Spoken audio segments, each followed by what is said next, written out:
There was a former Undersecretary of Defense who was invited to give a speech at a large conference, about 1,000 people.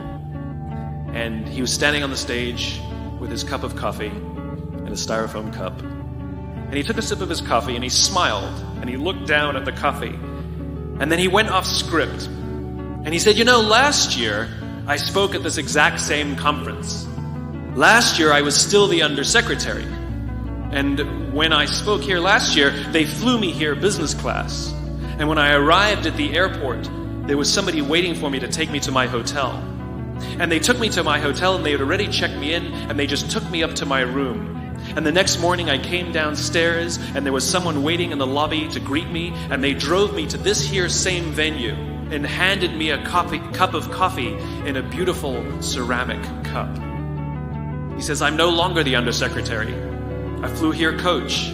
I took a taxi to my hotel and I checked myself in. When I came down the lobby this morning, I took another taxi to this venue.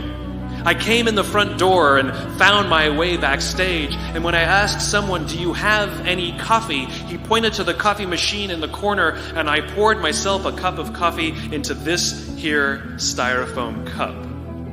He says the lesson is, the ceramic cup was never meant for me.